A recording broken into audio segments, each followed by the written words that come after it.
सकाळु सकाळु husband ये office जावा पूर्वर से gym बाहर थे तो ये बिले आमको देखिए म्याऊ म्याऊ कला तो से खावा को बिले को देदेले देन मु आसीगली इवनिंग रे वीडियो स्टार्ट करने तो से आपण मानक नमस्कार करी ये मुझे बनवार था मत सोयाबीन सालाड मोपाई आ बों को मैगी तो ये मुझे सबुतक भेजिटेबल जहाँ सब मैगी मत ऐड करार अच्छी से भेजिटेबल गुड़ा प्रथम काटी दूची तापर मु मोर सालाड बनैबी सालाड मोर बेसी किसी ना केवल काकुड़ी टमाटो ही पड़ो मैगी रे जदि टिके अधिक भेजिटेबल पड़ता है मत भल लगे जमीक कि कैप्सिकम ग्रीन मटर है नहीं तो कॉर्न हो गला स्वीट कॉर्न हो गला तो ये सब पड़े मत टे भल लगे तो मुझे मोर सालाड बनई देपर मैगी भी बोंकर ये पूरा रेडी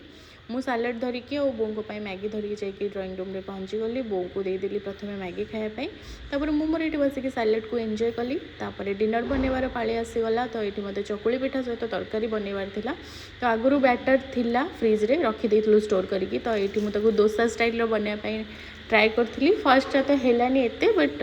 क्रिस्पी होता जमी क्रिस्पी हवा कथा क्रिस्पी होता मुझे भाविली कि ना ये बन हम तार भर आसिक हजबैंड पहुँची जाते तो से पैड टी काटी दौरान मम्मी आगुरी अलरेडी पैड पठे तो घरे थिला से पैड काटिदेले आम समस्ते गोटे गोटे ग्लास पैड पीदेलु तापर नालीटा तो सबुठ टेस्टी थिला मु नाली खाइली और बाकी समस्ते भी खाइले देन मुझे आसीगली डिनर प्रिपेरेसन करने और डिनर में आमर आज चकुली पिठा सहित तरकारी थिला समस्ते बहुत ही बढ़िया से एंजॉय कलु बो आमर खट उपर बसिक खाऊँ जेहेतु से तले बसी पाना बैसाखीर ग्लासटा चेंज होती तो सीट मत मेडिसिन देखा कि दीदी देख के क्यूट होती तो ग्लासटा तार केमती लगुच कमेंट निश्चय जन।